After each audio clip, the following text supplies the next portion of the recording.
I want to share 5 neuropsychological techniques to help reduce the left side of the brain's activity.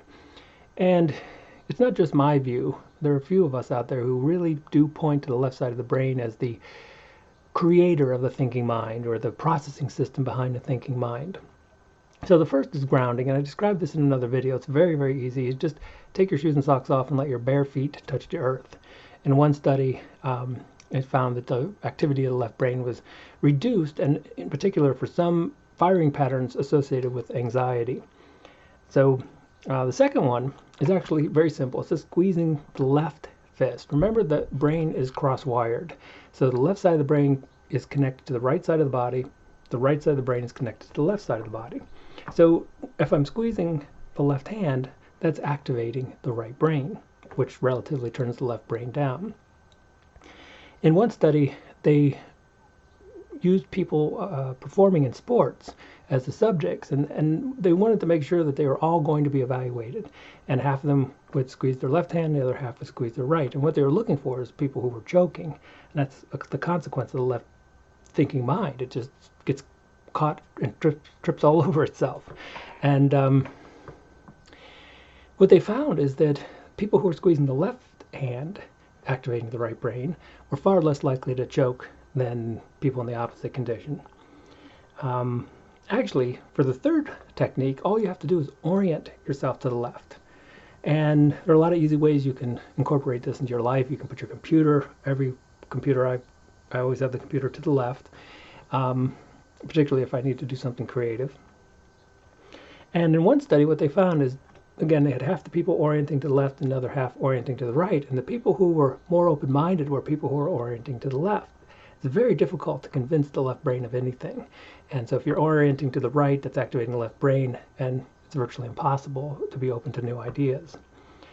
The fourth idea is still a bit of a mystery, and it has to do with just moving the eyes back and forth. The first thing that comes to mind, you might think of a hypnotist who starts, letting a watch go back and forth and says, just follow this with your eyes, and the person is looking left and right and left and right. And this is what we do every night for quite a bit of time. We go into what's called REM sleep, so rapid eye movement, where the eyes are moving very quickly back and forth. And no one really knows how this is associated with dreams, but the two are very closely linked. So if you're in REM sleep, there's a very good chance if someone woke you up, you probably could report a dream. And it doesn't have to just be the eyes. Anything that in fact, you could even do the counter clenching of the fist, and that would have the same effect. And the reason I'm bringing this up is to bring it down to something practical, because you don't want to stand in line looking at a watch moving back and forth.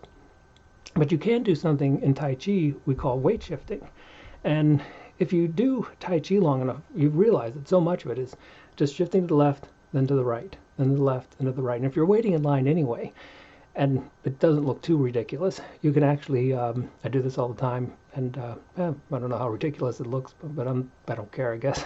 So you just simply shift to the right, and then shift to the left, shift to the right, shift to the left, and that activates the right brain. The last technique is sort of a collection of different things that activate the right brain. So if you really want to turn the left brain down, turn the right brain up.